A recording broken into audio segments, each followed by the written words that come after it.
அனைவருக்கும் வணக்கம். என்னோடய பேர் டாக்டர் ஃப்ராங்க்லின் மின்னி. தமிழ்நாடு குவாங்கிடோ அசோசியேஷனோட வைஸ் பிரசிடெண்ட் மற்றும் தலைமை பயிற்சியாளர். இப்போ பார்த்திங்கன்னா நம்மளுடைய இந்தூர் டிஸ்ட்ரிக்டில் மத்திய பிரதேஷில் 3, 4, 5 ஆகிய தேதிகளில் நடைபெற்ற நம்முடைய தேசிய அளவிலான போட்டியில் நம்முடைய கோவை மாவட்டத்தை சேர்ந்த 20 மாணவர்கள் பங்கு பெற்று 13 கோல்டு மெடலையும் 5 சில்வர் மெடலையும் 3 பிரான்ஸ் மெடலையும் பெற்றிருக்காங்க. இதில் குறிப்பிடத்தக்க விஷயம் என்ன அப்படின்னா, அதில் 19 பேர் எங்களுடைய அகாடமி சான் academy of martial arts Kenshu sports arts and sports அகாடமியை சார்ந்த மாணவர்கள். இப்போ பங்கு பெற்ற இத்தனை மாணவர்களும் வருகிற மார்ச் மாதம் அர்மேனியாவில் இருக்கக்கூடிய உலகளாவிய போட்டி தகுதி சுற்றுக்கு தகுதி பெற்றிருக்கிறார்கள். இந்த நேரத்தில் எங்களுடைய தலைமை ஆசான் திரு கந்தமூர்த்தி அவர்களுக்கும், எங்களுடைய குவாங்கிடோ அசோசியேஷன் செயலாளர் திருமதி ஆரவள்ளி அவர்களுக்கும், தலைவர் மாஸ்டர் சந்துரு அவர்களுக்கும், சேர்மேன் மற்றும் அனைத்து பயிற்சியாளர்களுக்கும் நன்றியை தெரிவிச்சுக்கிறோம் இந்த வாய்ப்பு எங்களுக்கு கொடுத்ததுக்காக. நன்றி, வணக்கம். மொத்தம் 22 ஸ்டேட்டில் அது கலந்துக்கிட்டாங்க. 638 அத்லெட்ஸுங்க. மொத்தம் 2000க்கு அதிகமான கேட்டகரிஸில் பார்ட்டிசிபேட் பண்ணாங்க.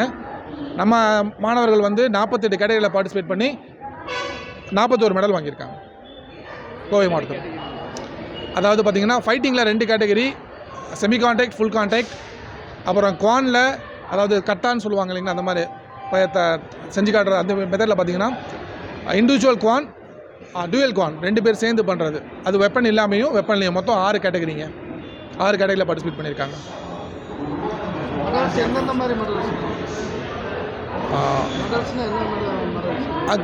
மெடல்ஸில் பார்த்திங்கன்னா கோல்டு, சில்வர், பிரான்ஸ். 13 கோல்டுக்கு நம்ம அகாடமி 13 கோல்டு, 5 சில்வரு, 3 பிரான்ஸ்.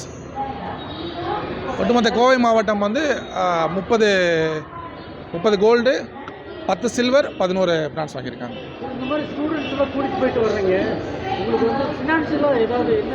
இல்லை, ஃபினான்சியலாக இது வரைக்கும் எங்களுக்கு எந்த நீடும் கிடைக்கிறதில்ல, கிடைக்கல. மேக்ஸிமம் பேரண்ட்ஸ் தான் பேர் பண்ணுறாங்க. நாங்கள் எங்களுடைய அகாடமியிலேருந்து நாங்கள் பேர் பண்ணுறோம். நாங்கள் நிறைய கோரிக்கை வச்சுருக்கோம். ஆல்ரெடி நிறைய பேர்கிட்ட நாங்கள் அவங்களுக்கான ஸ்பான்சர்ஸ்க்காக கேட்டிருக்கோம். அடுத்த முறை தரதாக வாக்கு கொடுத்துருக்காங்க. இல்லை, டிஎஸ்ஓக்கு ஆல்ரெடி நாங்கள் அந்த நோட்டிஃபிகேஷன்ஸ் ஸ்டேட் அனுப்பிச்சிருப்பாங்க. நாங்கள் முயற்சி பண்ணிகிட்ருக்கோம். அடுத்த கட்டமாக அவங்கள போய் சந்தித்து அதுக்கான மனு கொடுக்கலான் இருக்கோம்.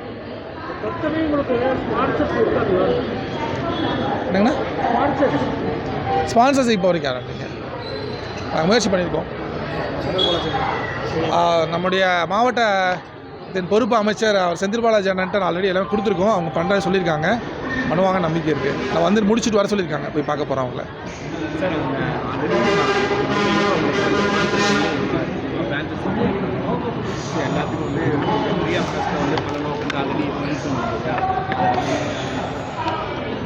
அதில் இதுக்கு முன்பாகவே ஒரு கோரிக்கை வச்சுருந்தோம்.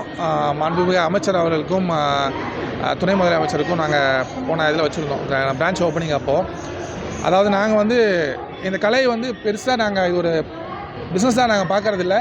குழந்தைங்களுக்கு எவ்வளோ ரீச் ஆக முடியுமோ அவ்வளோ ரீச் ஆகணும்.